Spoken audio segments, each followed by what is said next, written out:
They decide they want a better band name, something short, mostly, they say, so that it can be in bigger text on the poster. I'm only half joking, but that's pretty smart. Pretty brilliant, though. Hey, Conan, how's that working out for you, by the way?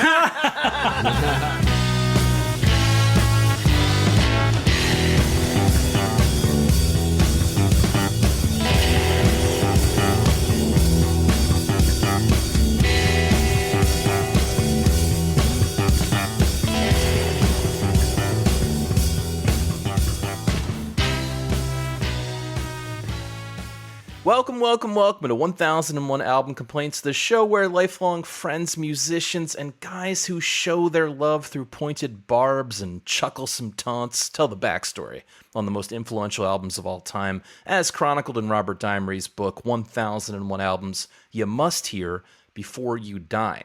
Now, if you don't know today's album super well or not at all, no worries. We're going to guide you through it. We're going to play song clips while we dive into the backstory of this artist and this album.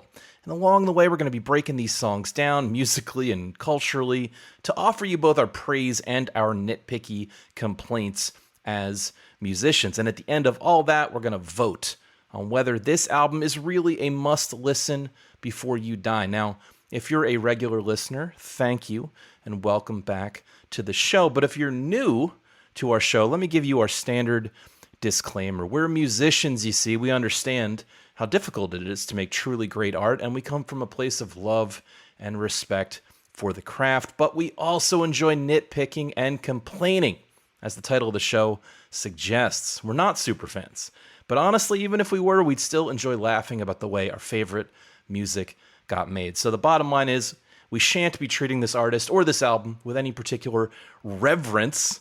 Instead, we're going to talk some loving smack, the way all musicians do in the van ride to the next gig when the radio plays literally any song ever created. And let me tell you, if doing 275 episodes of this show has taught me anything, it's that tonight we're going to be hitting on a few nerves with our completely subjective opinions about this seminal band. So fair warning, yell at your speakers, audience. It only makes us stronger.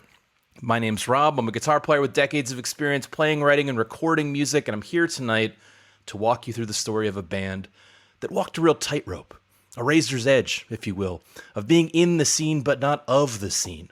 A band with members that were quoted as saying stuff like, "I hate using the word band. I always thought of us as a living, breathing, noisy sculpture." Jesus Christ. You say walk the line. You had the perfect opportunity to use a different word there, but I'll let you continue. I was alluding to that word. So goddamn clever. Whoosh.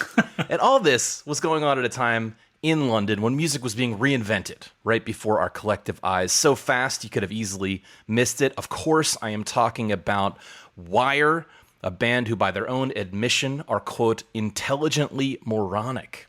And tonight we're covering their debut album, Pink Flag. So let's start things off to get you situated into what we've been listening to here with a clip from the opening track on this debut album. It is called Reuters.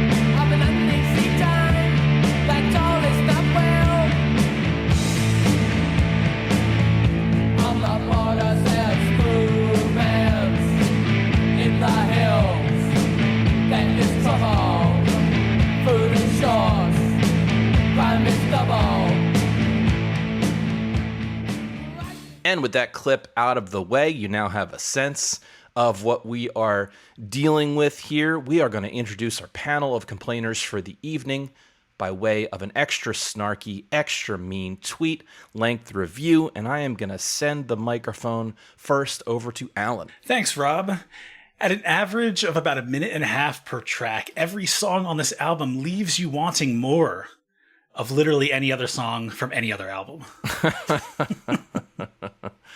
Ouch. All right. We're going to send it next to our very special guest who's going to get a proper introduction shortly. But for now, let's hear a mean tweet from Conan Neutron. Far too clever post-punk misanthropes deconstruct loud and fast music to an average song length tailor-made for the worst afflicted ADD listeners, and forever relegating them to music nerd name checks by much more famous bands. Great. Very clever. Nice. Might we see tonight be the night that Conan complains about punk music, ladies and gentlemen?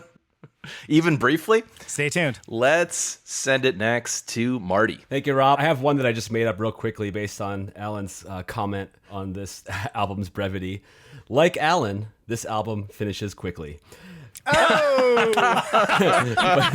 but Catching strays.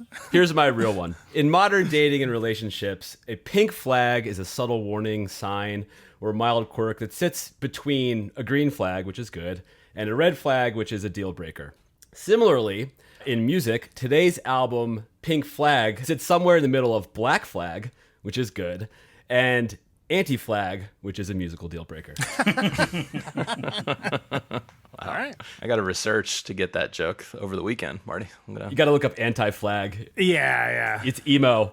You're not really selling it, Marty. It's somewhat topical. Yeah. I don't know if the juice is going to be worth the squeeze, Rob, but you're welcome to try. I'm sure I'll hate it. As the listeners know, I hate pretty much everything, right? Why don't you guys like music if you do a music podcast? I hear you. Here's my tweet. This is Rob here. Wire's Pink Flag. Who knew that if punks actually cared about playing their instruments correctly, they'd be even more insufferable? Oh! Listen, I want to talk about this record with y'all. I'm excited to get into it, but let's just give a quick introduction to our very special guest, rocker Conan Neutron. He's here to guide us through this genre that we famously often don't get and are derided for not getting. And Conan, why don't you introduce yourself, tell the people where they can see you out on the road and any of the things you got going on. Yeah, you bet. Thanks, Rob. So, of course, my band Conan Neutron and the Secret Friends touring hard all this year, as with most years.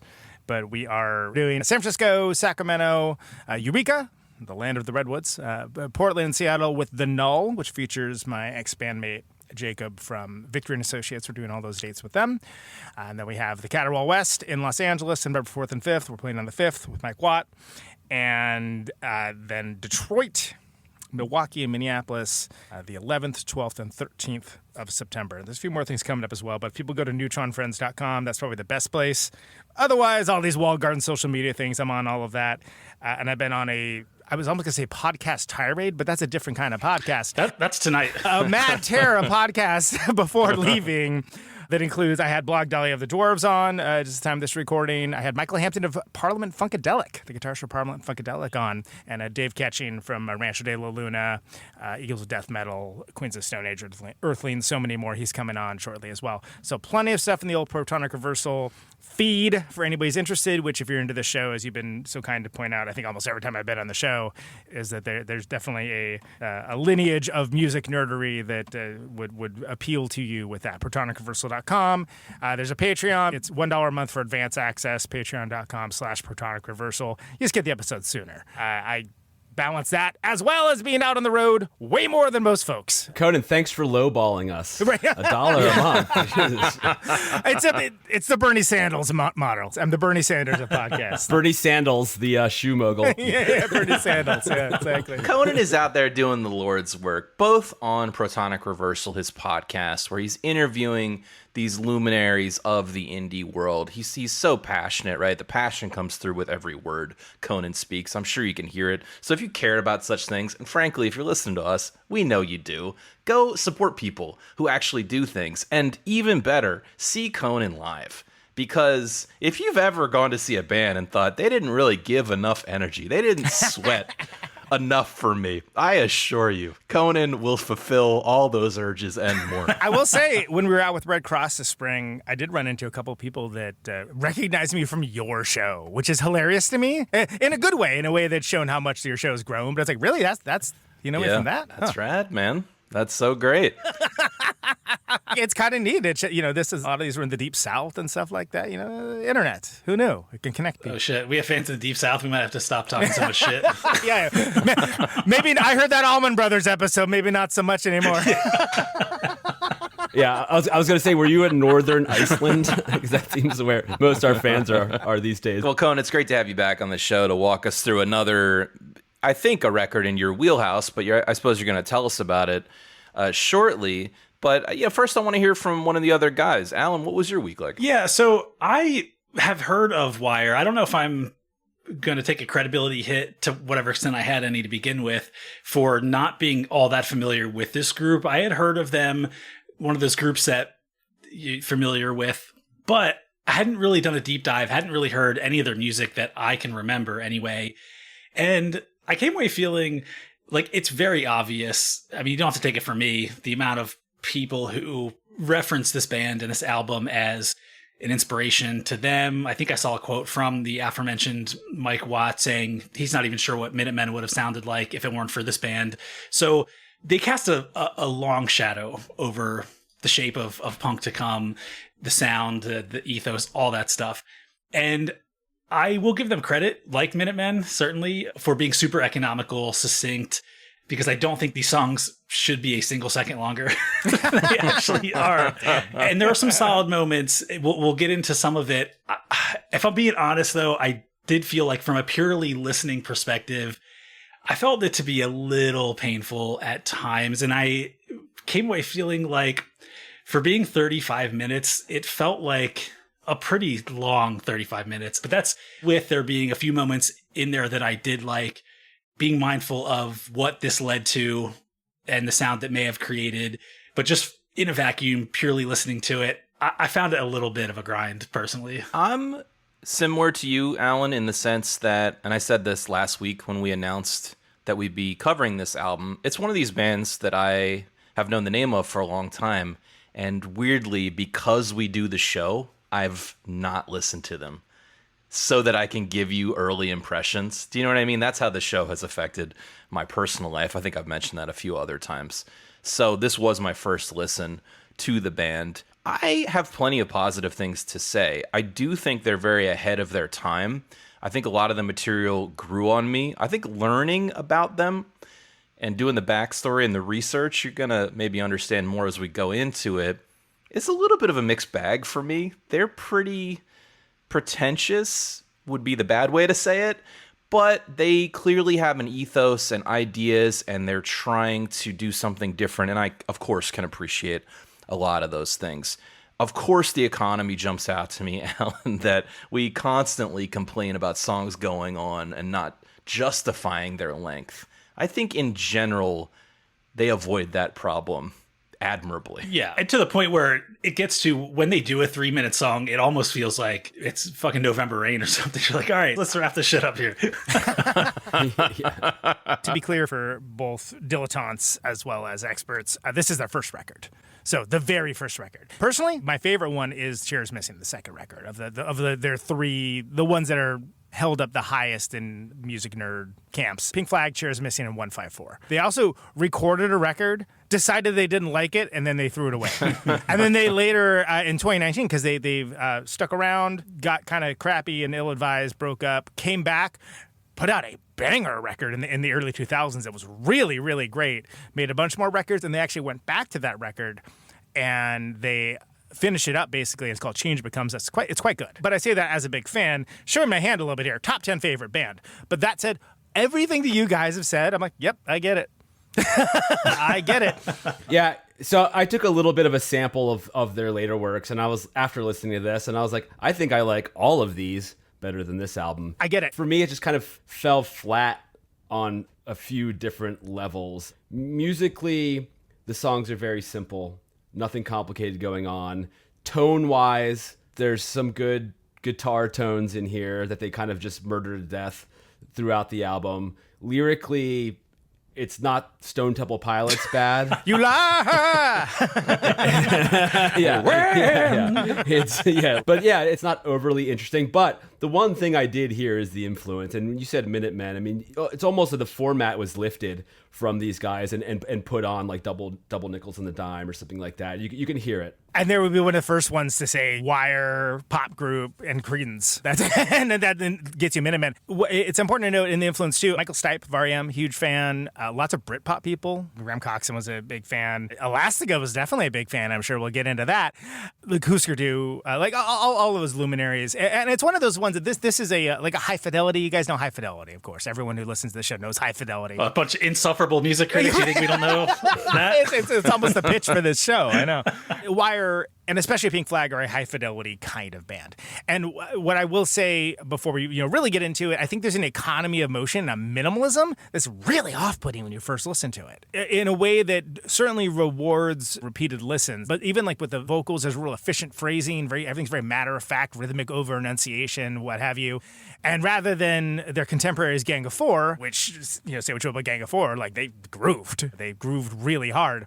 There's definitely this kind of robotic automaton kind of thing going on that it seems like really strange when you first get into it, but there is an allure and a real feeling of it having a place in the larger idiom of rock and roll the more you engage with it. But again, I feel more so on Shares Missing, which is not the record we're talking about. First time I heard it, I was like, this? You got all these single chord like drone notes. Like what's happening? What year did this come out? We're hitting a lot of the same pieces, and some of the stuff you guys said and even listed as a detriment, I find to be a good thing for them. I do think they're a bit robotic, but I also think the band is tight, and I like some of these open tunings. I think sonically it's more dense than I was expecting for a late 70s punk in quotes record. We'll get deeper into if they're punk or not later. And I certainly thought of bands like Gang of Four, particularly in the sense that, and as I researched Wire, they had this idea of, they were sort of anti-punk amidst punk. Yeah. This is a quote from one of these guys. What was wrong with a lot of punk rock was the rock part. It was just 50s rock songs sped up. I think they were also annoyed, as we have been annoyed, so we have to align ourselves to a certain extent with them. Another choice quote from Colin Newman, who's the singer. He says, "In spite of its radical posture, punk's revolution was generally quite limited. Sure, it took down some easy targets like Fatuous Pop or Dino Rockers, but it left unchallenged or even reproduced other retrograde, irrelevant music." So amidst that, I saw people that were actively trying to play against tropes of a genre that was popular at the time, that was happening. And in general, that's when I liked the record the best. Now, that said, 50 years on, it's a little hard to separate what was truly new at the time, because I do think Wire was ahead of their time. I think that's undeniable, as is the influence that they have wrought. It's a little hard to pull that apart from things I get a little tired of listening to in punk. I kind of agree with Allan that it wasn't the most pleasant listening experience, even though it was only a 35-minute album. It kind of wore on me. But when I stripped it down to the focus list, or if I popped a few of these songs on mixes, or if one of these songs came on the radio, it jumped out both sonically and otherwise and was much more enjoyable. And I think my main complaint is going to be about this band. The dude's apathetic punk rock vocal delivery. Whew, that really wore. I tried to not categorize it as just a generic British sneer, but it was almost like Sex Pistols on steroids with the it really got old, I felt like. But let me back it up with a little more before you guys come at me, or Conan comes at me, or the audience comes at me. Because I get it. The laconic, I don't care approach to singing. It just feels boring. Maybe it was new at the time. You could certainly make that argument. We'll try to put them in the place of their musical brethren and when this came out. But my problem with it is that it doesn't quite fit with the rest of their ethos, where they talk a lot about how what they hated about punk was its sloppiness.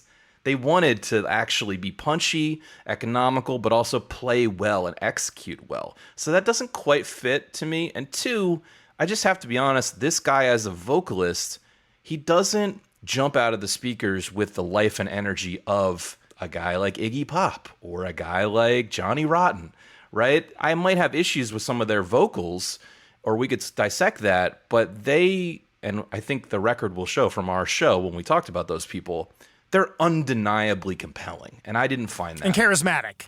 And charismatic, exactly. And Colin Newman is a lot of things. He's very much an art school guy. And I mean that both complimentary and derogatory, right? But he's singing as a delivery system to get the message out. They come from what later was adopted by some of the more Homestead bands and noise rock and whatever, is like the vocals are just sort of like part of another instrument to be used in the larger composition. Also, worth noting, the bass player wrote almost all the lyrics. So he's like singing lyrics that the bass player wrote. But early on, somebody said like Ramones go to art school, back with like no explanation for what they were doing. And like, while that is very funny, I firmly agree that as much as I am a rocker, like there is a invigorating feeling to this that it's very inventive. It's a rethinking of that and sort of the freedom to make up your own rules. And the weakest suite of that is for sure the vocals, and I think the laconic deliveries, because think about like you had like Sex Pistols going. They were using the idiom of what they had while also knowing that there are these like dinosaur prog rock bands, Emerson, Lake and Palmer and what have you, like going through. Sure. It was a way to steal the tools of immediacy that punk rock was doing, but deploying it completely differently. I don't think it's aged, especially on this record, quite as well, but it's also like not an affectation. That's just like how that dude sings too. I wonder about this band without knowing anything about them. Just by listening to this record, I'm like, I automatically think this band started playing live shows to get support before they recorded this album, and Rob can tell us that, but I could seeing this in a live setting being more impactful for me as then a record buyer rather than someone who just listened to the record and is like, okay. Yes, that is true. They were a exciting live act.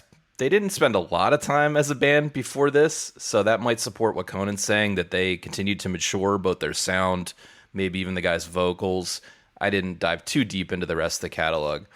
But I will say that here's a positive comparison for them in terms of artsiness and sing-talking, is Lou Reed and the Velvet Underground. Mm-hmm. Yep. I like them best when they reminded me of some of the Velvet Underground stuff, which I know at least one of the guys on this call isn't super into. But that, to me, is working. Guess who? Allan, god damn.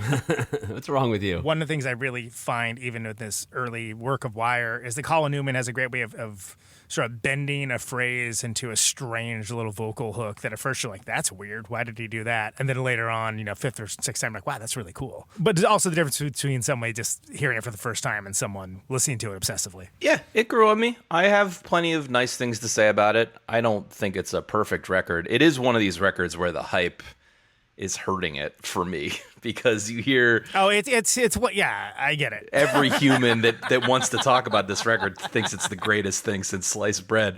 I don't think it's that. I think there's plenty of good things to say about it, however. I was the Ramones jacket wearing a-hole that found this record and was pretty insufferable for about 3 months about it. I get it. Yeah, I mean, look. Yeah. Well, I like to be reminded every so often that you don't have to like what everyone likes, if that's not obvious. And I sometimes find myself being like, what am I missing here? Okay, let's get into the backstory of Wire and Pink Flag, but first we're going to take a quick break. And we are back. So, for this week's episode, I read a ton of interviews with the band. I read retrospectives on this seminal album. I read the 33 1/3 book about Pink Flag, which on balance was pretty good. They're not all that great, by the way. I've read a bunch of them.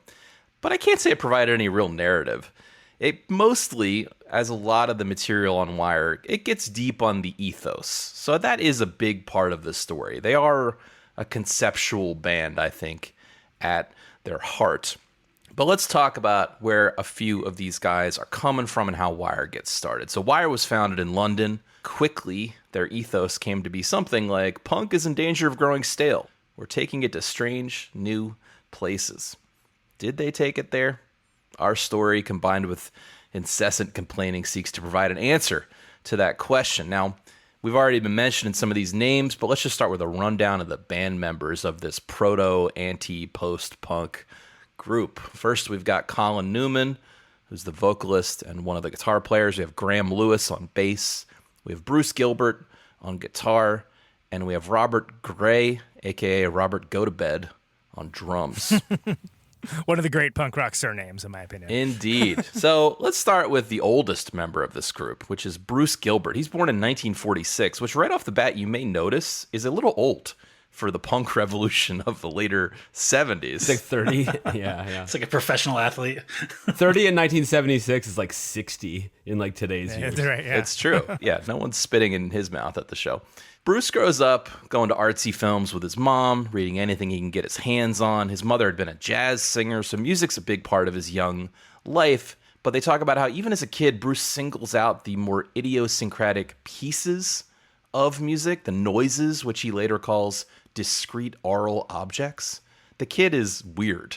And even as a kid, Bruce sees these discrete sounds as having value above and beyond the songs as a whole. He goes on, he studies a bit of graphic design at school, and he eventually drops out. Though at some point in his art schooling, he did hear a talk given by visiting lecturer Brian Eno while he was there.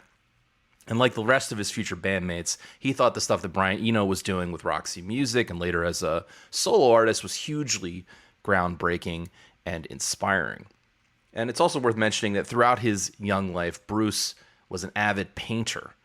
And eventually he realizes he wants to paint and sculpt with sound, man. Multimedia experience. While learning one chord on the guitar. He knew 2 chords. Graham Lewis, the bass player, is 7 years younger than his bandmate Bruce, but his story isn't too dissimilar. He goes to art college too. He learns about Dadaism, and at some point he hears avant-garde composer Karl-Heinz Stockhausen while at school, and it blows his mind. Recall that this is the same guy that Can was associated with in Germany, a real innovator in synthesizers and noise generally. Yeah, and so is Eno. Of course. So it's all lining up. I was going to say that Graham also saw a lecture by Brian Eno that really stuck with him when he was a student, where Eno apparently told the students that he was intrigued by both avant-garde music and doo-wop music. Together at last. Together at last, yeah. I think now when we say stuff like that in this fractured system of we have access to all music from all time at our fingertips, that's like a very normal thing. There were like 5 things. There were like 5 different kinds of music that you had to pick from. But back then, there was not that kind of intermingling. That's what I'm saying. So Graham, like that was Graham's takeaway from the lecture that stuck with him for years. Like, how could that be possible? I guess that is possible, right? Graham ends up graduating. He goes on to do even more school. He learns textile design and manufacturing. And by the late 70s, when the band actually gets together, he's got a little career going. His clothing design's being sold at some of the spots on the high street. Now, this success comes close to making his punk bandmates reject him, but somehow he slips through. Now, a little bit about the drummer, Robert Gray, the drummer of Wire. He started out as the vocalist of an R&B group called the Snakes. But after that disbanded, he opted to teach himself drums. And spoiler alert, he too had spent time in art school. These are all art school kids. Can you imagine the drummer who was a proper singer, the conversations they had with the right, he's an R&B singer. They're like, yeah. You sure you don't want me to give it a shot, Colin? Like, you're not allowed to talk. yeah. So also a note on this guy's name. He's born Robert Gray. He later adopted the stage name Robert Go-to-Bed, but weirdly, this was way before the punk movement and all the cutesy punk nicknames came as a trend, because that had actually been his family name. And it was like maybe his grandfather who decided to change it to make it easier for people to say. And then later, other punk rock scenesters and fans all just assumed that it was a stage name, like Cheetah Chrome or Johnny Thunders or what have you. But no, it's apparently a legit Old English last name. I just thought it was like a cool nom de rock. It fits perfectly with the punk movement is the funny thing. I mean, there's even a band called the Go-to-Beds that I presume is because they're huge Wire fans. Going to bed early isn't really punk. So I don't know if that's really worked. Yes, but if you think about it in terms of like, you know, this coming out 2 months after Nevermind the Bollocks and it being a sort of reaction against was becoming what they were thinking was the formulaic nature of punk rock, not fulfilling the vision of adventure and exploration with music, it could be a bit of a reaction. Also, it could be neither of those things. You telling me punks don't think punk is good enough? Certainly not art school ones, that's for sure. You telling me there's a punk purity test out there? It's crazy. Yeah, I know. Hard to believe, I know. The last piece of this puzzle is Colin Newman, who, while attending art school in a town called Watford, northwest of London, found himself rooming with the last founding member, who we haven't mentioned yet, who does not appear on Pink Flag, a guy called George Gill. So these guys connect, they bond over an interest in music and specifically in the artsy side of music, and initially they form a group called the Overload, where George Gill, this other guy, is the singer, and they start gigging. Colin plays guitar at this point, as does Bruce Gilbert, as does George Gill. That's 3 guitars in one band. What kind of insane person would even consider that, Allan? Phil's not here to say, hey, I played bass in that band, so don't blame it on me. A bass is a guitar. But more importantly, George Gill was the leader of this iteration of the band. He's writing all the songs. He's in de facto control of what they did and what they sounded like. And weirdly, the rest of the guys seem to have despised his musical taste, or at least it quickly got to a very adversarial point about the direction of the music. They talk about how George Gill liked art rock to a point, but I guess the sticking point was over this punk revolution because George was a very rockist guy. That was a word that was used to describe him, and he's one of these guys who, like, for instance, in 1976 announced that punk would be over by Christmas. by formal decree. So, interestingly, my point is almost like the driving force of what became Wire and the stuff they did like and the stuff they did right and what we get on Pink Flag almost comes out of, and their bonding, really, as bandmates, almost comes as them being adversarial to this other guy. Spite rock. Spite rock, exactly. God, I can't believe we haven't coined that genre term yet. Yeah, that's a good one. Wow. Get that before we publish. That's Tom's new band. He's working on it now. The Overload, some version of proto-punk, but quickly the 4 guys who aren't George Gill, they form an alliance based on their shared hatred of various musical tropes, in particular of American rock music and rock and roll posturing. So again, this is 4 art school guys getting together just at the time when punk is starting to make waves in the UK, but before any of the major releases. So the dates and timing, which we've been kind of talking about, are really important. This is 1976. A few albums have scratched that proto-punk itch by early 1976. That would have been like the Stooges, the New York Dolls, and a bigger mainstream kind of breakthrough comes in like mid-1976 with the Ramones' first album. But that was it. None of the major UK releases that we think of had happened yet. Punk had not really broken into UK culture fully yet. That would come the following year in 1977. Now, obviously, there were rumblings, and there were, of course, bands touring and playing live shows. So things were happening, right? But it hadn't gone mainstream just yet. Everyone senses that it's a time for reinvention, where anything and everything seem possible. It's not just bands pushing the boundaries, it's the audience as well. And of course, these art school kids want a piece of that action. So very shortly, they decide they want a better band name, something short, mostly, they say, so that it can be in bigger text on the poster. I'm only half joking, but that's pretty smart. Pretty brilliant, though. Hey, Conan, how's that working out for you, by the way? Yeah, don't do what I did. Yeah, that's exactly. Sentence-long band name. They also want their name to be something kind of everyday, so as to avoid the pretentious trappings of rock. They want something both utilitarian but also infinitely interpretable, hence Wire. It sounds like the only other option they considered briefly was calling themselves The Case, which I agree this is way better. Well, whatever your thoughts are in the band name's pretty unassailable. I mean, that's like, it's one of the all-time, oh, Wire. Wow, what's that? You know exactly what it is if you hear someone say it in a bar. It's a cool name. Yeah, you really have to struggle to not put the in front of it, though, at least for me. I know, right. Of all the words that you could pick, that's a good one, sure. Well, I also saw that later in their career, when one of the founding members left the band, they dropped the E. And became Were. Yeah.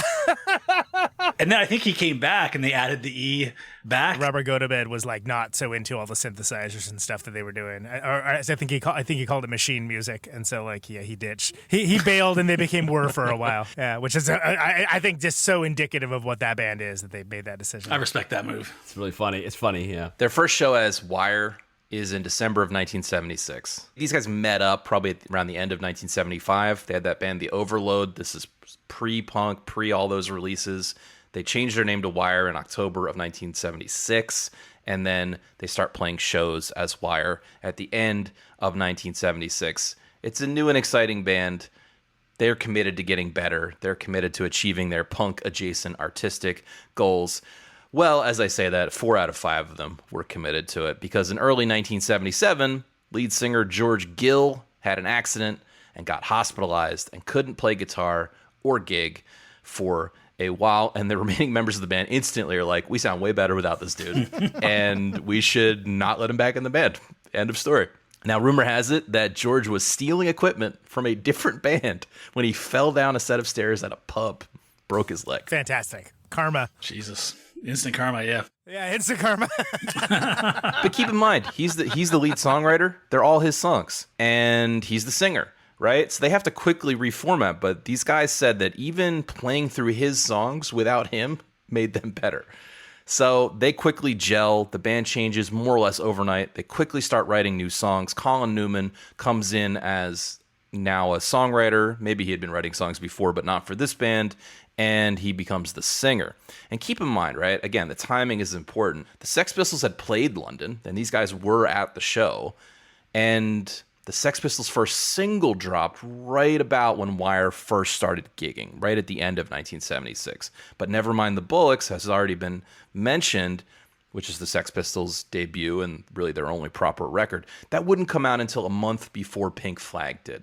So these things are happening very simultaneous. So I know what you're thinking, audience. Are they punk? Or aren't they? And that's going to bring us to everyone's favorite segment that only comes around once in a harvest moon. Usually when I'm on. It's Is It Punk? Wire edition. I would ask, is this segment punk? No, definitely. We're conforming too closely to expectations. Okay, first up, Graham Lewis, the bass player from Wire. His very first bass guitar was handcrafted by a local coffin maker. Is it punk? Was it really? Wow. Yes, because punks don't fear death. That's right. You nailed it. Punk ethos is about a denial of death. It's about an embrace of life. It's about an acceptance of mortality. It's about how wood is actually recycled human remains in the cosmic. You know what? I have no fucking clue what punk is about. Forget that. My only argument for no would have been if the wood was of too high quality, like if it was a nice like oak wood or something. Like a high class wood. That's not punk. But if it was driftwood or something. Yeah, or made by like legendary luthier. If any care was put into the making of the instrument, right? It's Instead of just taking like a used coffin, like you're bored and slapping a pickup on it. Yeah, digging up a grave. That'd be for Is It Goth. I inserted this segment in part to piss off all living members of Wire because through the years, Wire has had many choice things to say about the punk movement overall, primarily to express their disdain at just how quickly it became co-opted into something corporate and ultimately boring. Here's a few choice quotes to that effect. Bruce Gilbert said, "One thought that the punk movement would be the start of a very open, experimental situation for all mediums. Although it was true initially, it soon became very clear that it was a superficial and commercial bandwagon." Where's the lie? Boosh. Now that said, they were all about bands like, Big Black right. and Sonic Youth and certain types of bands. But yeah, by and large, I think it's kind of unassailable. It was co-opted. Yeah, I think this is an unassailable kind of opinion that things got co-opted quickly. Colin Newman, the singer, went even further by saying most of punk rock was bullshit, messy, disorganized. I never got the whole thing where bands didn't care if they make mistakes. Wire cared. Wire cares about playing the song correctly, guys. Is that punk? I would say so, but I think the answer is probably no. No, punk is about sucking, plain and simple, guys. You might as well join ELP, Colin. What are you doing? Not how I define punk, not the ethos of punk, the musical genre of punk. Just kidding. I actually think this is punk, but only because it flies directly in the face of prevailing cool guy behavior at the time. It's a fine line, guys. Well, at least it's not pretending to not care, but still caring on the inside. So I can respect that. Fair enough. Okay, flashing way ahead on Wire's 1987 tour, Wire strictly refused to play any of their classic 70s material. So to get around it, they hired a New Jersey-based tribute band to open for them, who came on stage, played this entire album, Pink Flag, as their opening set, and then Wire would come out and play their 80s electronic material. Is it punk? That's definitely punk. That is as punk as it gets. Yeah, that's Hall of Fame punk for sure. That is correct. I said this was a tough one because refusing to give your fans what they want, that's punk. But acknowledging that you exist in the same world as a tribute band that does your music from 10 years ago, that is not very punk. If they hired like a Bruce Springsteen cover band to open up for them that played all like Bruce songs, like that's a different story. But they're playing their material, so it's like funny. And Wire was doing a meta-contextual thing too, because people wanted to hear Pink Flag, they wanted to hear Chairs Missing, they wanted to hear 154, they didn't want to hear whatever the hell Wire was doing then. Like, well, fine, you want to hear that stuff? Great, here it is. And now we're going to play the stuff we want to play. So that's my argument for it. It is assuredly punk. Although learning that that Pink Floyd, when they did that Wall tour, opened, was it the second set they opened with the cover band? No, the opening of the show was the Decoy band. Was it? Okay, I couldn't remember if it was the beginning or not. So maybe if they learned that Pink Floyd did the same exact thing, that would render it way less punk. See, it's a real Pong game, but I did land on punk in the end. I thought meta commentary on being in a band and not wanting to play old material was pretty punk. Talk about deconstructing it. Deconstruction, baby. All right, back to our story now. So regardless of what genre you care to call them, Wire in its new streamlined 4-person lineup immediately starts getting interest from labels. EMI asks them to do some demos in early 1977. They've only been gigging for a couple months. And those demos are exactly what you hear on this album. Interestingly, no, but they get their first studio experience and they hone the songs that end up being on Pink Flag. They were always, like we've said, they're purposely outside of punk's inner circle. They didn't hang out at shows. They're kind of anti-scenesters. They're not there to make friends. And another piece of it that I think is important, we mentioned it, but I'll remind us that they were a little older than most of the people in bands at that time. Now, Colin Newman was the youngest member. He was around 21 at this time, but Bruce Gilbert was like 30. So you get the sense that the whole band just kind of aged up to meet him for the most part, and they carried themselves a bit more like adults or assholes. You know, take your pick. I mean, definitely, for sure, being a little more the sardonic art school kid in the room. That comes in the structure too, right? Because very few of the songs have a traditional verse chorus structure. They'll have like, one or two really cool riffs, and like if they thought that was it, then that was it. And if it was a hook and it wasn't good enough for just the amount of times it was there, then it just wasn't good enough. It's kind of, it's exceptionally brave. It doesn't always pay off, and certainly not with people that aren't already predisposed to like them.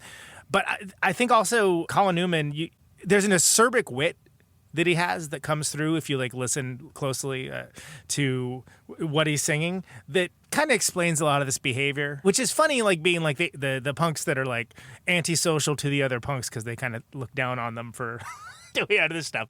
But that's Wire for you, and especially around this time. And I think they grew a little bit beyond that. They were more interested in making their own world than following along with any preconceived script. So I think what's important here as we dive into Wire's ethos is, one, these are not demos we're hearing. These were poured over. They were very focused on the execution of the material. But to Conan's point, they refused consistently throughout their career to pander to what audiences wanted. And even in these early days, they would purposely not play the songs they knew people most wanted to hear, and they would actively design their sets to frustrate audiences. Well, they would hire other bands to play the songs that they didn't want to play.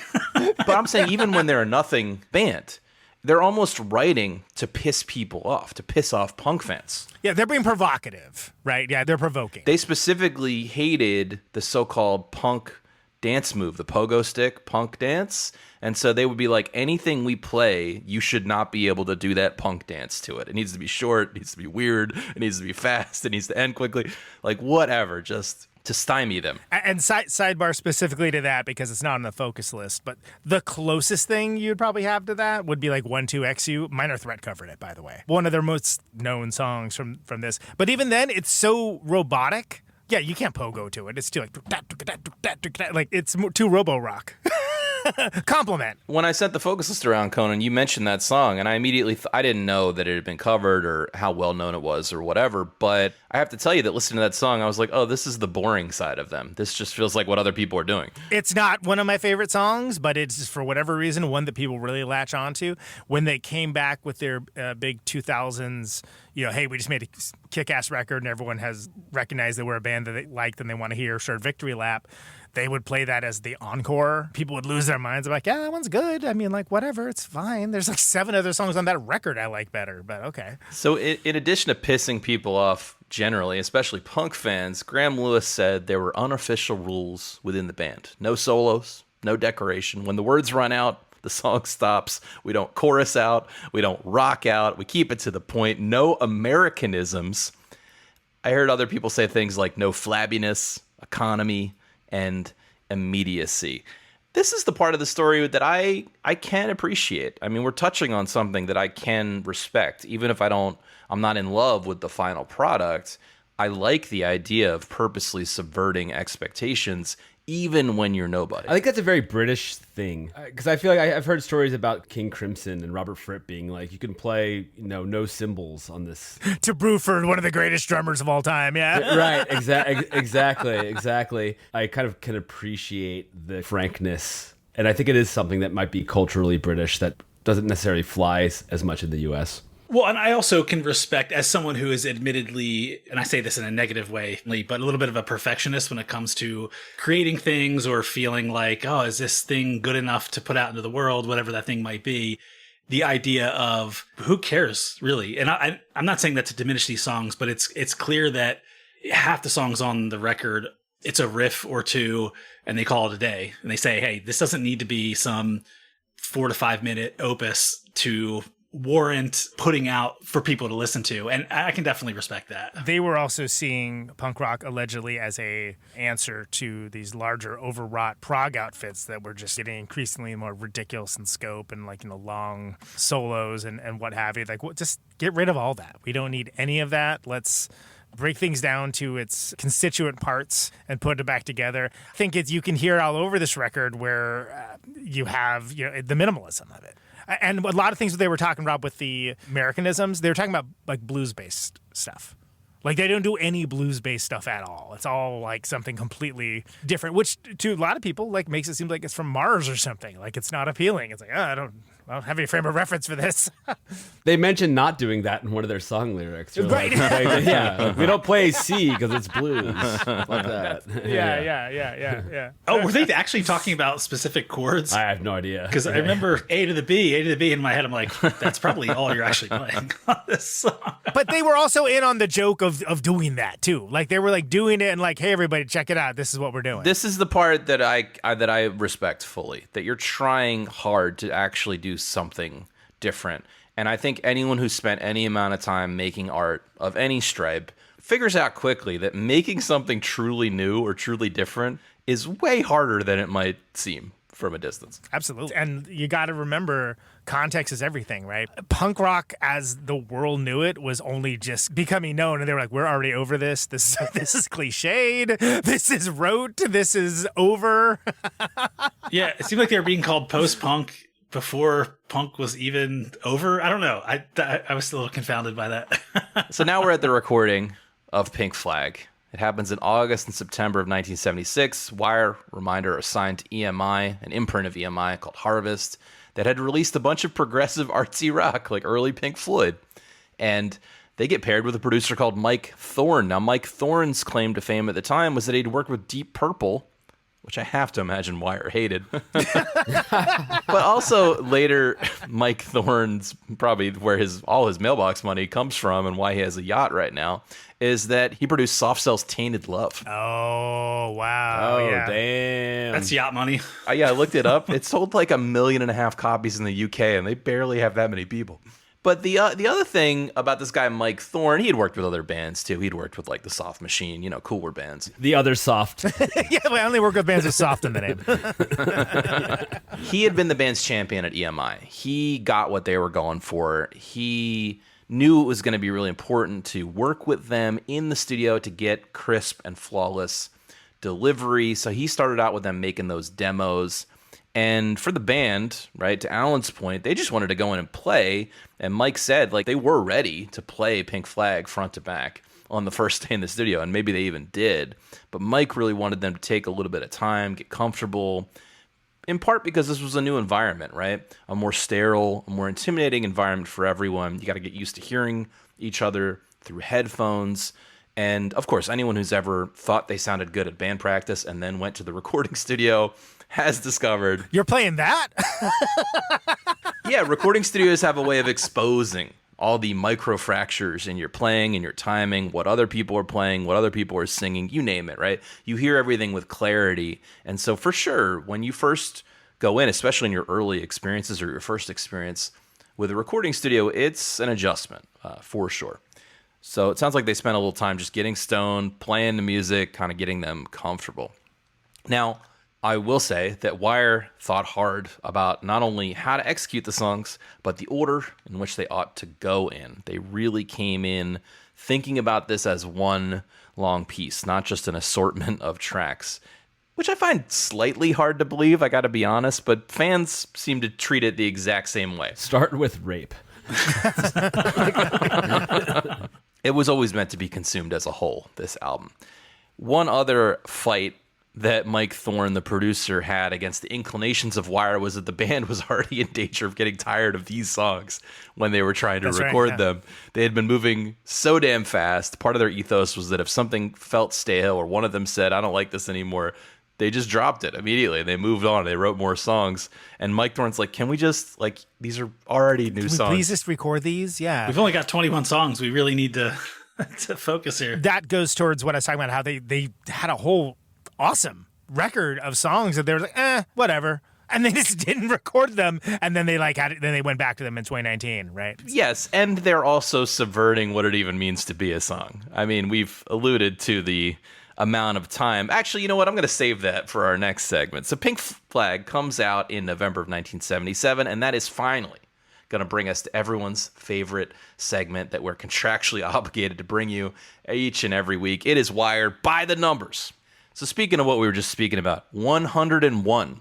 That is the average number of seconds per song on this 21-song album that still only clocks in at 35 minutes and 36 seconds. And consider that there are also a handful of songs that hit like 3.5 or even 4 minutes. So there is a lot of very short material here. But then you also have, Field Day for Sundays isn't quite 30 seconds. We're not going to talk, obviously, about all those songs. We're going to talk about a couple of them. And I think they do plenty of things right. But another complaint I want to levy against them is I see no reason why you couldn't just combine the sections of these songs. It feels a little overly overwrought to just say this song is only 30 seconds. There's something to economy. There's something to letting an idea run out. But you also have these songs that are only one single part. So traditionally, you would just combine those with other one-part songs and call that a song. Yeah, and on the flip side of that, what I found a little bit aggravating, as much as we're talking about the respect for the economy and doing whatever the hell you want, some of that comes at a cost of the listening experience, because for every one of these songs that's 30 seconds, they're in and out, there's another song that's 4 minutes that's still only one idea. And so I'm confused how they're making these decisions over what is an actual 4-minute song, what's a 30-minute song. I thought you were going to say that, like, the time that it takes to get to the next song is like you're being robbed of like, if you add up like 20 times 2 seconds, it's 40 seconds. My time is money here. That they could have cut out to make it more economical. The next number I want to throw out to you is 1, as in 1-minute songs. Wire said that if the Punks were playing 3 chords in 3 minutes, they were going to play 1 chord in 1 minute. You can definitely hear that. Great quote. 6-minute abs or whatever. 6-minute abs. Here's one that might surprise you. The next number I want to give you is 10. As in the hours a day these guys were practicing leading up to the recording of Pink Flag. That's not very punk, dude. No, their execution is solid, though. Even though I have problems with the mix and everything seems really squashed and something gets lost in translation, the way that it's all mixed together. But the playing is very tight, and that's also not punk. Well, but also it's the minimalism of it all. It isn't like this is all they can play. They are choosing to play less. They are choosing to subtract certain aspects and things that we might expect to see in other songs. Like it's an ethos where those are intentional decisions to be jarring. We're doing this to make it stand out in like certain ways that, again, it's interesting looking at it so many years later and like seeing what all has come from that. But at the time, it ain't nothing like this at the time. Totally. I hope I'm getting this across, because I do think it's a little challenging sometimes, even in the context of a 90-minute podcast, to get a nuanced opinion across. I do have a lot of respect for a lot of what they're doing. I think they build some really cool, interesting, menacing soundscapes. I like it when they allow ideas to develop a little more, as you're going to see when we talk about some of the songs. But yeah, they could have also combined some of their ideas and made more traditional songs. I got one last number for you guys. It is 25, as in 25% of the band that quit in 1990. We already talked about it briefly. Drummer Robert Gotobed didn't kin to the band using drum machines. Huge surprise. He's the drummer. And 25% of the band's name was left by the wayside when they dropped the E from Wire and went down to Weir and then added it back when he came back. It's a nice sign of respect, though. And I get it. It's like we're all being replaced by AI. Can I make a by the numbers addition that 154, their third record, was the amount of shows that they had played at that time? Oh. So, because for years I was like, why is it 154? I don't understand that. But then again, their second record's called Tears Missing. So like, what the hell is that all about? But yeah, 154, that was the amount of shows that they had played at that moment in time, those first 3 years of existence. And the amount of shows I played this year, practically. Good detail, Conan. Before we get back to the story and finish up the story of Wire and talk about some of the songs, I just want to take a moment to say thank you to everyone who is hearing the sound of my voice right now. Your support, you guys listening, it's what makes us want to do the show every week. We have a week to prepare and an hour to share, as one of my co-hosts likes to say, so it can be a little bit of a challenge to research these bands. And you guys listening and writing in and telling us all the ways we're wrong or right, whichever you care to do, is what keeps us going. So we really appreciate you. Thank you, thank you, thank you. If you want to have your voice heard in an internet forum, guess what? There's a poll on Patreon right now. It's totally free to join that conversation. You can vote on whether Wire's Pink Flag is really a must-listen before you die or not. You can get into the always lively comment thread, chop it up, give us more Wire factoids, tell us why it's good, tell us why it's bad, whatever you want to do.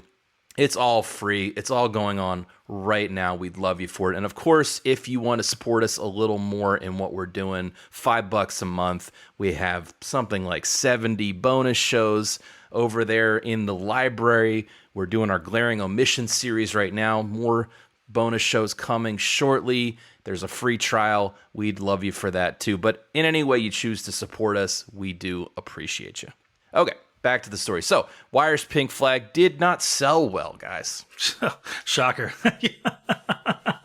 Despite being very well reviewed, Robert Christgau, our spiritual complainy godfather, gave it an A, saying, "From a formal strategy almost identical to the Ramones, this band deducts most melody to arrive at music much grimmer and more frightening." I can't even tell if he's praising it there, but he did give it an A. I'm a little surprised by the A, to be honest. I know we've extolled a lot of the positives, which I do still stand by. It doesn't feel like an A in a vacuum to me, but hey, Chris Gow's the man. I think a huge part of it, to be fair to what I assume our audience members and what Conan has been saying, and what I attempted to get my head around this week, is its context. I think it felt very new and very subversive at the time. And the truth is that in 2026, listening to it the first time, it feels like things that I've heard a lot of since then. Yeah, it is hard to go back. We've made this point before, but it's hard to go back to the original of anything and get the impact when everyone has sort of evolved it and doubled down on it and branched out and done new things. And so maybe that's the effect that's happening here. Critical praise has continued to roll in since its release. It has been lauded as the first post-punk record, despite coming out 1 month after Nevermind the Bollocks, Here's the Sex Pistols. We could debate what punk is or what it's not, but that Sex Pistols record is a seminal punk album, is it not, guys? Revolution was there and over. I think so. I think we coalesced on that. And yet mere weeks later, punk is over and we're into post-punk. I mean, I think that might be Mount Rushmore material. Anyway, Rolling Stone called it the 310th best album of all time. Damn. Wow. Pitchfork called it the 22nd best album of the 1970s. Bands from Blur to Elastica to Husker Du to REM have been inspired. Some of those bands have covered this material. We're going to hear about Elastica borrowing liberally from one of these songs. And as Conan has mentioned, and we've alluded to through some of our factoids, Wire has continued to release records, to tour on and off in the decades since. They even have a release here in 2026.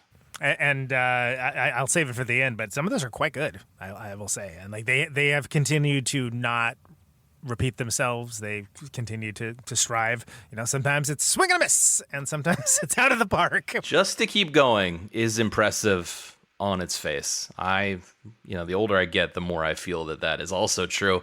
That is our story about Wire's Pink Flag. Shall we talk about some of these songs, boyos? Yes, alrighty. Love to. All right, we're going to play another clip from the opening track on Pink Flag. It is called Reuters. This is your correspondent running out of time. The price increasing, looting, burning,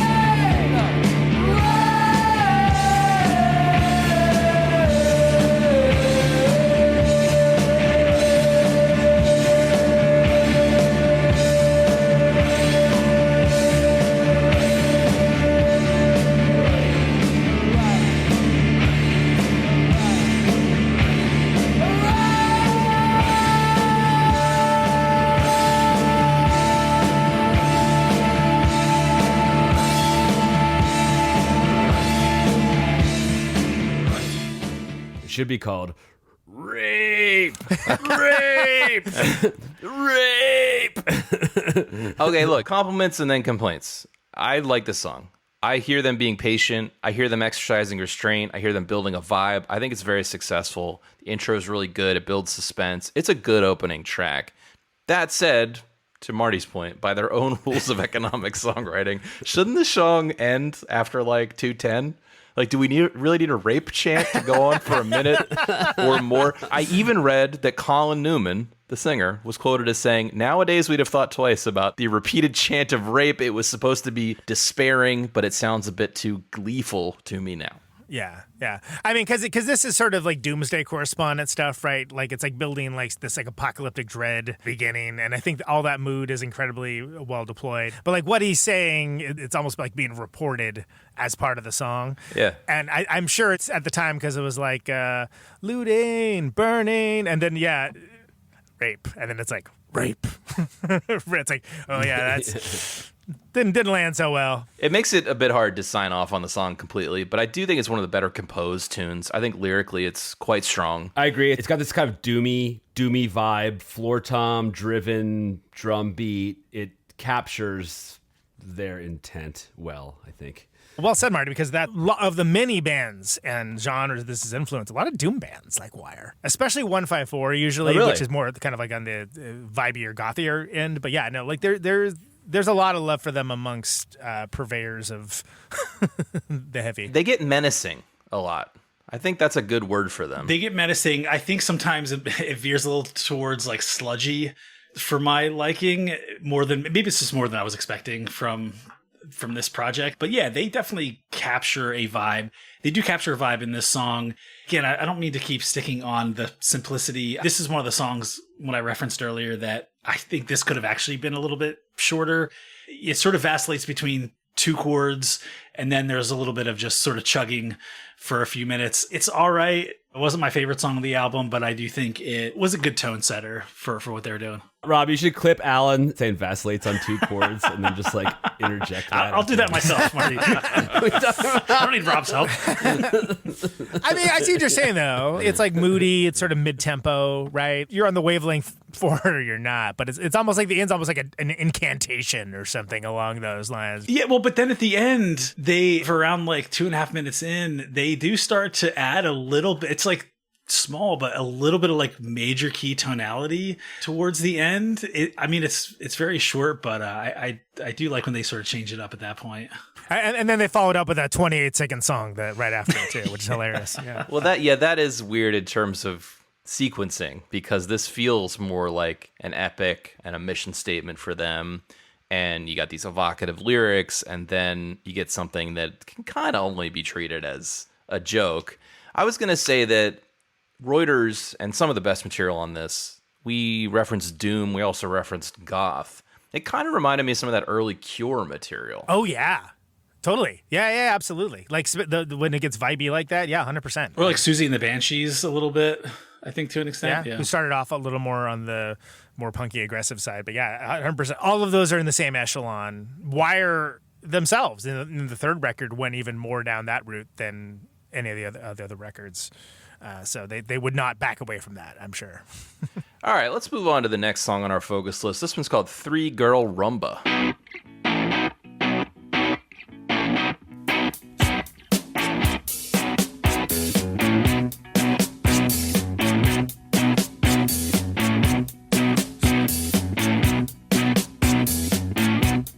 Think of a number divided by 2. Something is nothing. Nothing is nothing. Open a box. Tear off the lid. Then think of a number. Don't think of an answer. Open your eyes. Think of a number. Don't get swept under. A number's a number. A chance encounter you want to avoid. The inevitable. So you know. Oh yes you know. I like this song, and it's not because it's only a minute and 23 seconds long. I think this song to me was like, oh, this has got the Minimint vibe. I could hear Watt playing that bass, though he would do something a little more complex and catchy. I've seen him cover it. Yeah. Oh, you have? Okay, okay, there you go. That's great. I was like, oh. Is this one of the ones that Elastica lifted for one of their songs? Oh, yes. Oh, yes. If it sounds familiar to you, it's because the Elastica hit from the 90s, Connection, more or less borrows this riff whole cloth. It sounds like they got approval from the rights holders at the time, but Wire, the band, didn't know anything about it. So it was all above board, but Wire commented negatively about it in the press, I think. And I think eventually they gave them like partial songwriting credit, which means that those guys like get a taste of that. But I think they made up over it and even like did some shows together or something, if I remember correctly. Yeah, I think the tones on this are really cool. I think the crunchy guitar is cool, the bass tone's cool, the way the drums sound. They work together in a really nice way. Like the mix is well done. It's sort of garagey in a way that I think kind of works. Like it's got a groove. Right? It does.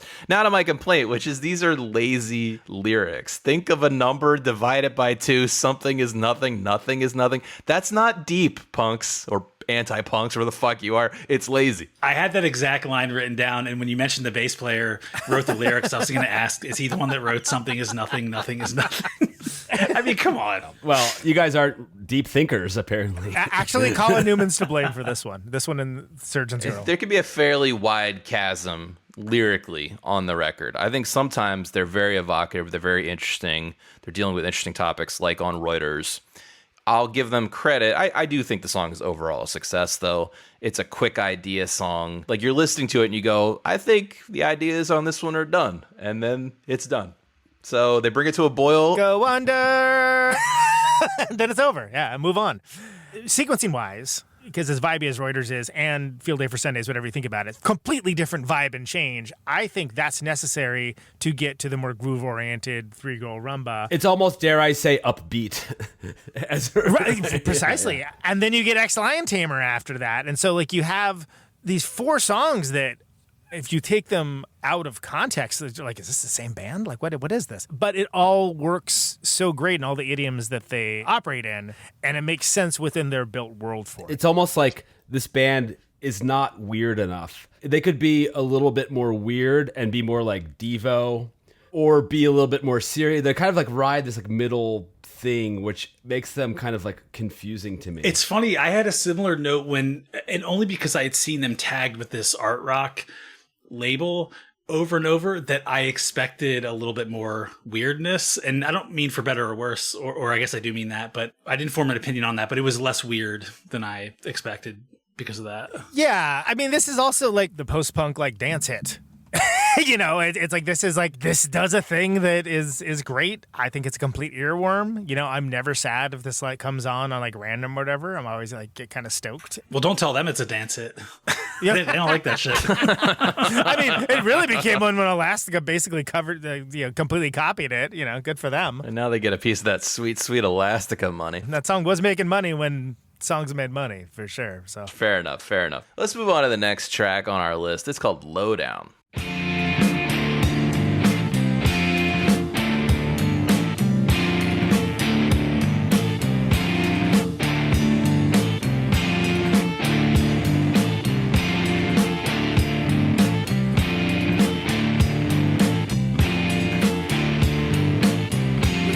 Too short, but never too long to reach ahead, to project the image, which will in time become a concrete dream.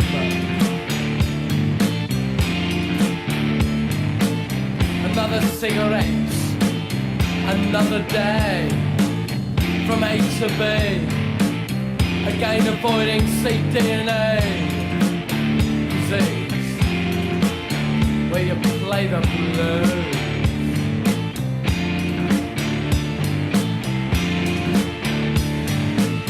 Avoiding a death is to win the game. To avoid relegation, the big drowning in the big swim, rising to the surface.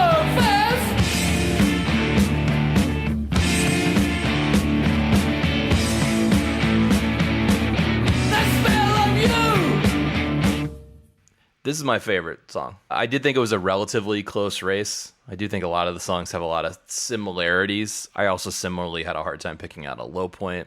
But in a track like this, I hear not only the Velvet Underground, which I love, but also hear some of the slower Talking Heads material, this kind of relentless march of the machines. I hear a little bit of Credence in this, which I think was evoked earlier by you, Conan, potentially. Yeah, in relation to the Minutemen, taking Credence as and Wire as major influences and mixing those together, right? But yeah, I can hear that. I got some American Son vibes out of this. Is that what it's called? Fortunate Son. Yeah, it sounds exactly like Fortunate Son. Good. You gotta edit that out to make yourself sound smarter. It just reminded me, didn't Marty say something like he called that Rolling Stones song "Pleased to Meet You" recently? I did. A real music listener. Deep listener, yeah. Right. Yeah. They really have me believing that they are not just another punk band here. They have patience, and furthermore, I would say Colin Newman's vocal really works for me here. It just fits well. It sits with the rest of the music well. It's maybe a little more sing-talky, which I think works a little better for him. Yeah, Lou Reedy. This song has the saddest shaker I've ever heard in my life.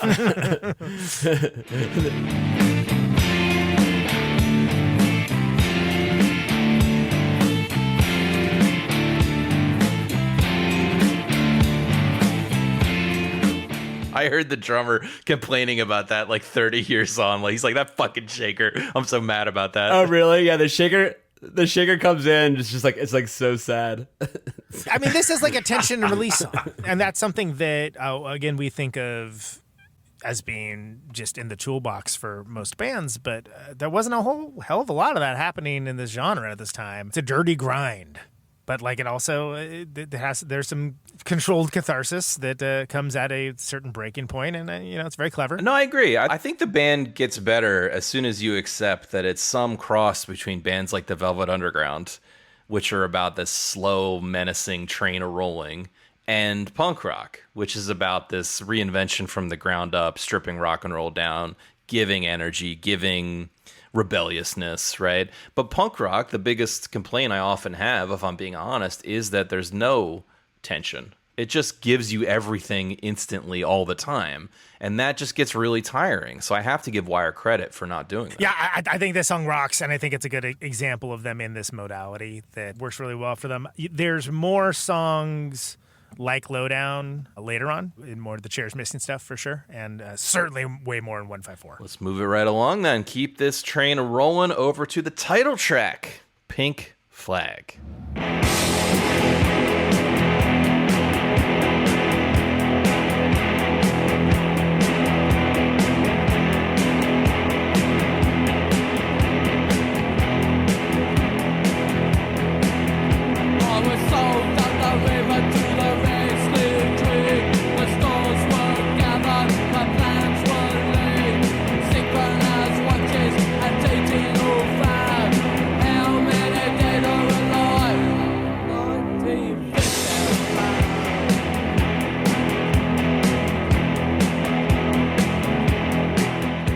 This one made me think to myself, it's like, this band, I'm not sure if they have political songs.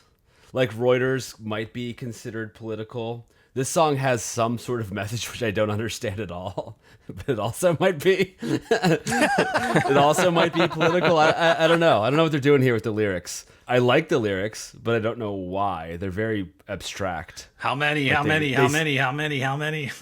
Well, they seem to referring to something. Yeah, how many dead are alive, right? Well, I mean, their contemporaries Gang of Four were the more abjectly very political band, but abstract, you said in the last sentence. There's a big idea of abstraction with them. It's like malevolence. There's like a bleak monotone going on, right? Again, they're utilizing the mood to get across a message that even if you don't understand I don't understand the context of what the hell they're talking about either on this one. I've been listening to this record for years. The fourth of the third of the third of the fourth on the fourth of the third. Orders given, the books were cooked. Okay, sounds terrible.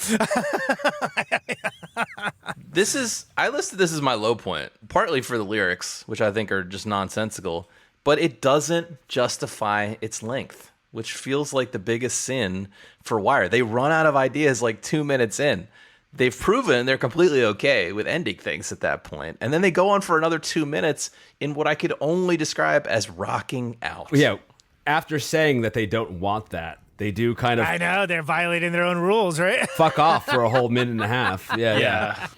To quote my wife, that was the longest 3.5 minutes of my life, I think, on this song. Right. Oh, there you go. You brought it back. And how crazy for this to be the title track, because this is not the song I think of when I think of Pink Flag, like at all. I don't even think it's especially indicative. I don't mind it. It's fine. Whatever. There's a lot of songs on this record, though, and this is one of them. Well, I also think I do like that they sort of amp up the energy towards the end of the song, because I do think that's what I expect. Not that they have to write to my expectations, but it's a long road to a small house, right? Because it takes way too long to get there. And yeah, it's another example of they could have used a little more economy on this song, and the way they decided where they would put that was a little confusing to me overall. Here's another place where I think they lost their way with the economy of the thing, which is I generally give a lot of props to the producer. I think that sonically there were a lot of cool things going on this record. I mean, if we're to assume that Mike Thorne, the producer, was in charge of a lot of that, how double track guitars sit together, this wall of fuzz guitars is really cool, I think. However, it seems like the bass gets a little lost. Like there's this cool bass response line when he says how many dead are alive, but the bass is too buried in that mix. I don't know if it's because of how they did the fuzz guitars or what, but I wanted more bass in that moment. More bass. You're surprised that the bass is lost in the mix on an album? I think when the songs are going correctly, when they're really mixed nicely, and I think plenty of them are, these three pieces, guitar, bass, and drums, are working. They're sitting really nicely together. I think that's some of the best material has that hallmark to it. So I was a little surprised that the bass was getting lost for me here. Well, I found the mixing to be a little weird. And I'm not a mixing guy. I'm not someone that keys in too much on that. I think the sound in general on this entire album felt a little bit like flat almost. And it almost made it come across as there were times where I thought it was lacking energy, when in reality the tempo was fine. And if you were seeing that song live, I'm sure you'd be feeling that. But there was something about the mix that I just couldn't really, everything seemed like it was sitting on the same playing. And I didn't dig that. You know, we've been dancing around it, but I want to give Robert Gotobed some more props. I think as a drummer, he's holding a lot of things down here. He's really, unlike, we often say that in punk bands in particular, the drummer has to be really good. But what we usually mean by that is they have to be kind of flashy. They're playing really fast. They're playing a lot. They're hitting a lot of things. This guy is just really feels kind of rock solid, but also bare bones and minimalist. I think that's an interesting line to ride. So because of that, in this one, you get Graham Lewis. There's like melodic runs that are like really cool. If you, maybe not the first thing you pay attention to, but I tell you, 500th listen, you certainly pay attention to. I agree, they're cool. That's why they needed that EQ boost. But you have this like super slow pace, and it's like to have that, it's almost like an incongruent element that is, I think, very interesting. I think it's easy for drummers to get locked into certain tempos, and so when you slow things down a little bit more than what you as a listener expect to hear, it comes off differently. But I will say that all these songs are like 4 on the floor, and of course you can play any music holding down 4 beats on the floor tom or on the hi-hat or whatever. That's the minimalism of it all too. That's part of the aesthetic. I don't have an answer for the how many dead are alive in 1955, but I know that's the year of the Warsaw Pact, which, you know, was a pretty big deal. Maybe that has something to do with it. I don't know. Maybe it's like with the year someone was born. Do you know about the Warsaw Pact, audience? You write in and tell us all about that. It's the only thing I can think of that, exactly. Someone's got to know, I'm sure. They're numbers that sound cool with other words. You know, I don't know. Yeah. Was it on March 4th or something? Because it's the 4th of the 3rd. Books were cooked. I don't know. And so the last thing I'll say about this, I've only, technically speaking, ever done one title track for any of the records I've ever done is for Dark Passengers. And I really thought hard about it because for me, like, if you have a title track, it's like, okay, that should be like the defining thing of the record. All the themes of the record, everything you're trying to say should be in that for my personal sensibilities. And that is not the case with this song at all. Like, it's fine. I like it, I guess, more than most of you guys. Conan said it's bad. Moving on. I mean, I guess if you have to pick a low point, it's probably mine. I don't know. I mean, Last song on our list, it is called Strange.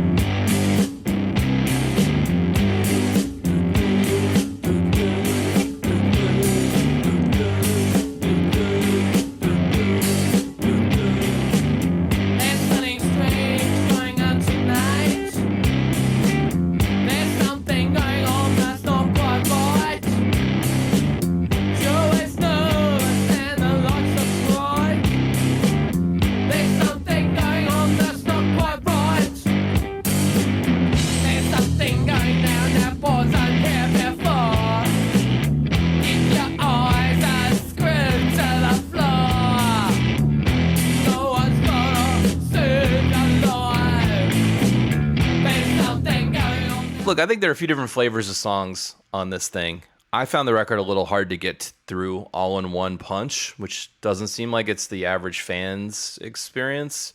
But I was able to find these songs where they can build a groove. It's not revolutionary or anything, but I think sonically it's a cool sounding, menacing atmosphere. So I enjoyed this. Yeah, I just can't understand a word that he's fucking saying at all. It could be. That might be helping it for me.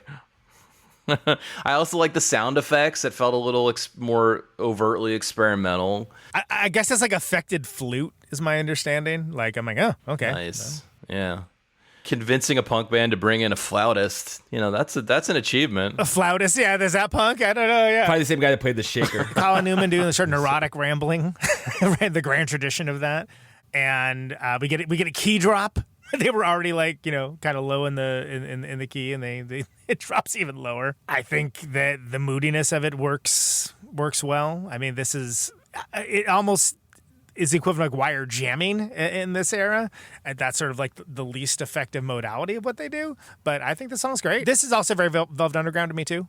Like late night grooves, Yeah, totally. That said, they also don't stop the song when the lyrics run out on this one.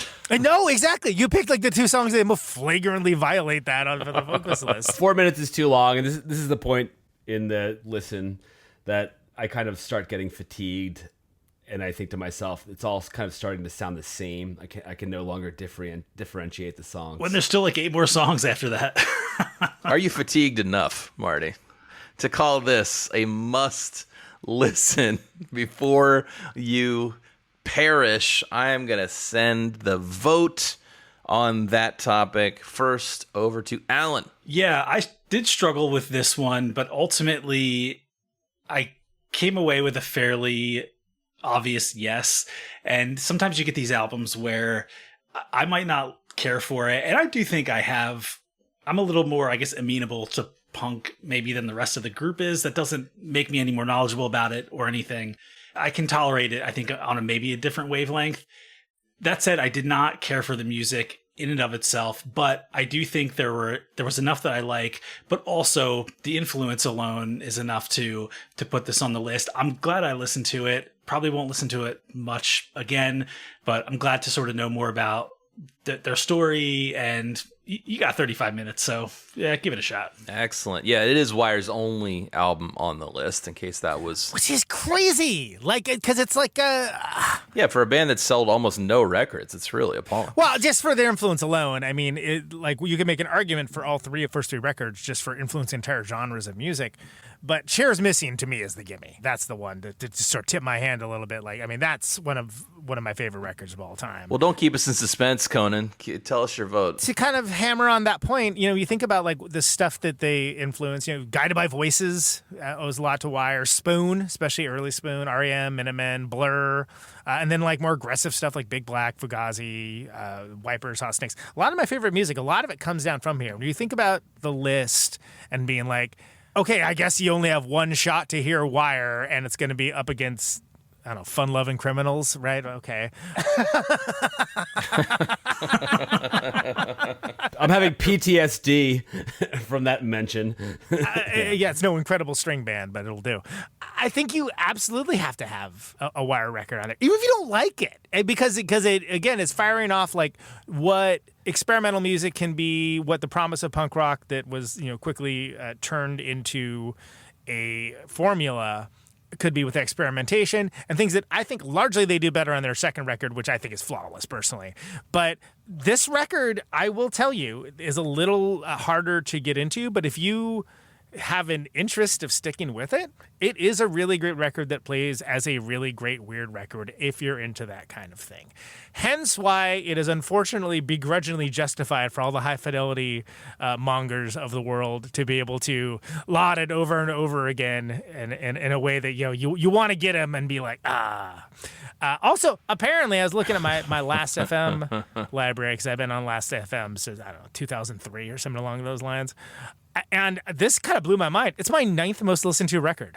Oh, wow. Which kind of blows my mind. But I do listen to Wire a lot. Cher's Missing is my 4th most listened to record. Like, this is one of those albums that's like in my DNA, right? Just like it is with Bob Mould and Greg Norton and, Mike Watt and D. Boone and all these freaking Michael Stipe, right? I mean, Michael Stipe, he said it was Wire, Patti Smith's Horses, and like the secret third thing. I think R.E.M. ended up covering a Wire song on one of their 80s records. They did. And it's weird, like, what ends up on this list and what doesn't, but Wire is correct to be on this list, and this is the only one that's on there. It's an enthusiastic yes. I think all of our listeners should listen to every album we review and shape their own musical journey. I'm not going to agree with you all the time. I am a 1001 album list hardliner. An originalist. I don't want to scare people away from listening to these albums. Obviously, I doubt people start at the end and then go back to the beginning, but some might do. But you should listen to this album. But I don't think this is an essential listen, and I think that's kind of where I end up on this album. What a hedge! What a hedge! Wow, going against the curve. Classic Marty. He knew his vote was meaningless. This is Rob here. I'm gonna cast the final vote. It's an easy yes for me, too, for all the reasons we've been saying. I love to hear stories about bands that are really engaged with trying to be innovative, trying to be different, trying to go against the grain.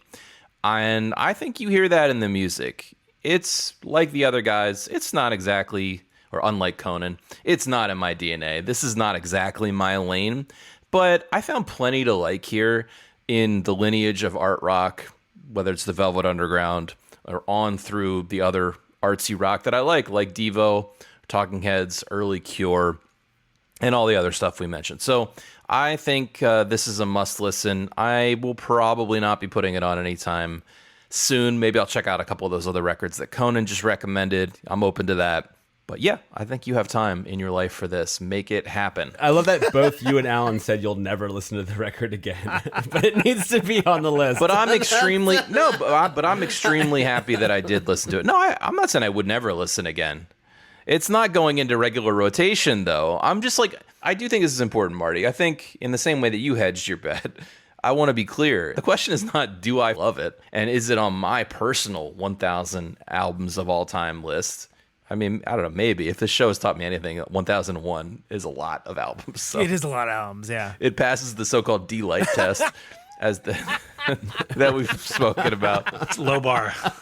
But me liking it is not really relevant to whether or not it is a Yeah, no, I helpful guide to you understanding the musical canon. So I think this represents enough of a strain and enough of a lane that it is absolutely necessary to hear if you're going to call yourself a serious music fan. Wire, baby, you're on the list. Wire's on the list. Everything worked out in the end, audience. You can set down your quills from writing me angry emails. I was the post-punk defender as much as I could. Okay, we did it. We said we liked it. Yeah, exactly. Yeah, have we ever gotten a handwritten letter? Well, if I did, it's going to be to Phil's home address because I'm not giving mine out. Okay, thank you for sticking with us through that. We have a couple things left to do, like the mailbag and to get our homework for next week. But before we get to that, I just want to give an extra special thanks to Conan Neutron for coming on the show. Go see Conan on the road. Conan, plug your dates again, man. Sure. So we got, end of August, San Francisco, Sacramento, Eureka, Portland, Seattle. We got Los Angeles beginning of September the 5th. And we have Detroit, Milwaukee, and Minneapolis September 11th, 12th, and 13th. NeutronFriends.com for all that. There's going to be some more in November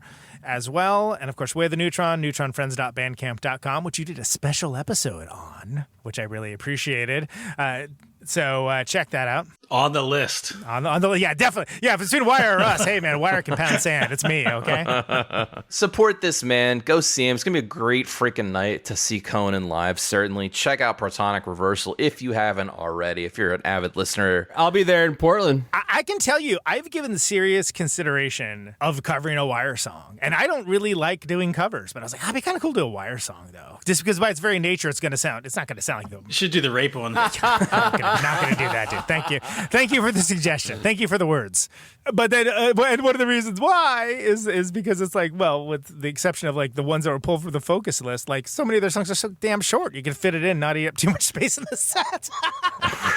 Right. Anyway, but yeah, as always, I've been with you almost since the very beginning, and it's been great to see the show grow and create this awesome, dedicated community and really develop into its own thing that, and also to see your own growth as music fans and rockists, as I termed early on. I think you're doing something real special, so I keep coming back, and happy that you have me, and happy to come back and defend some other post-punk pseudo-masterpiece anytime you want. We will definitely have you back soon, Conan. We always love having you. We really appreciate it. You've always been super generous to us, both in face-to-face life and as internet friends, so we appreciate both. Let's dip our hands into the old mailbag and see what y'all have been sending our way. First up, we have listener Yaniv, who writes, I have developed a weird, semi-masochistic relationship with your show. Me too. There's obviously a lot of good, the research and the backstory. I love the musical and technical details you discuss, but on the other hand, your complete lack of musical knowledge and your scathing reviews of so many great albums, I keep going, surely they can't slag off this, but then the Pixies, PJ Harvey, Elliott Smith, Pavement, The Cure, the list goes on. It came to a point where I purposely avoid my favorite albums because I have no desire to hear a bunch of randos shitting on them. But for whatever reason, I keep coming back. Sir, you push play. This is on you. This is not their fault. Actually, to be fair, I corresponded with this guy, and he admitted he didn't listen to Pavement or The Cure. I was like, I like Pavement. We love Pavement. What the fuck are you talking about? This email is sent in good faith. I just want to be clear. I sense that. So he goes on and says, so I recently changed course, and I switched from records I deeply care about to lighter stuff that I don't know or care for as well. I figured, let's have a laugh. Hey, and what better band for a lighthearted laugh? Who would be an easier target than Steely Dan? But to my shock, oh no, the Steely Dan episode was full of wall-to-wall praise. Barely any jokes, barely any complaints. Suddenly the entire cast, who had never even heard so many other classics, can discuss Dan deep cuts in detail, including who plays on what song. It's just glazing with no meanness at all. Well, first of all, fuck Steely Dan. Let me just say that. Whoa, easy there, buddy. Yeah, I'm going to log off. He says, this was the most infuriating episode, but suddenly all of it made sense. These guys worship Steely Dan. Is it surprising they don't get Pavement? Again, sir, listen to our Pavement episode. I love Pavement. I'm familiar with literally all of their records. I love Pavement too. I wasn't on that episode, but goddamn, I love that band. I know back and forth every Pavement record. I don't know what you want me to say. I thought that was a pretty even-handed episode, actually. You know what, man? Pavement's another one. I like them, but they get constantly getting their dick sucked. Every time you go anywhere, it's like, oh, Pavement, best band ever. Look, I like them too. Shut up. I'm sick of hearing about it. I'm from the next town down from them. What more accolades would you like us to pay? No, he does. He's giving us shit. Not sufficiently praiseful, I guess. Yeah. Audience, you may have picked up on this, but something about what we do here invites people to write in and complain to us, even if they're being good-natured about it. He says, I don't even know how I feel about this point, but I am still listening to your show. Thanks for all the good work. Hope you learn to appreciate music better at some point. Thanks. I'm trying. What a sign-off. He's right. I'm trying. Of course he's right. Why are we doing this? We're trying, guys. Why are we doing this? Why are we doing this? It's good. We have one more short one here. Listener Brandon writes, I look forward to your weekly releases, waiting to hear the hot takes, Simpsons references, and your humorous camaraderie. I specifically relish when Phil gets into one of his extensively in-depth explanations or philosophies. He starts off with the idea tied to whatever topic was at hand. He veers from said idea in a way that is neither acute nor obtuse. He then loses his train of thought, and time stops for a fleeting yet everlasting moment. Revealed from the depths of his firing neurons, emerges a reference point so random that my brain completely dissipates, and then is instantaneously mended by reason of primordial fractal intuition. Infinity is measurable, and harmony is reached. The dichotomy of life is fully understood, and yet still undefined. These immense Phil passages, Phil's musical sermons, and the transitional movement of my mind happen before any complete sonic alchemy is revealed to my ears. Thank you for keeping it real. Wow, that was poetic. Wow, someone finally explained it in words. That was a good attempt at replicating Phil's brain. We appreciate it. I'm sure Phil will appreciate it when I pass this to him and he doesn't listen to this episode. But thank you for writing in with whatever is on your heart or in your mind. Tell us what we got right. Tell us what we got wrong. We want to hear all of it. We love getting your letters. Send it all over to 1001albumcomplaints at gmail.com. And the mic's going to stay with me. I've been talking quite a lot because Tom is not here to coax the Albinator from its post-punk slumber. But luckily, we don't need the Albinator this week, guys, because as Conan alluded to, we're in the midst of our glaring omissions summer. And next week, we have yet another listener suggested and voted upon glaring omission. This is our UK official pick, and it is Supertramp's Breakfast in America. Oh, wow. Okay. Gonna get the 70s bends going from Wire to Supertramp here. Little whiplash. There's some jams on that. There's definitely some bangers on this record. It is a little surprising. This is one of the ones that I think comes up often as a potential glaring omission. So we'll have to see. We'll have to research it. We'll have to tell the story. And we'll have to give it a close listen. But we hope you all give it a close listen as well. And come back again to be with us next week for Supertramp's Breakfast in America. But for now, for this week, for everyone here at 1001 Album Complaints, I have been Rob. I'm Allan. I'm Marty. And I'm Rocker Conan Neutron. Boosh.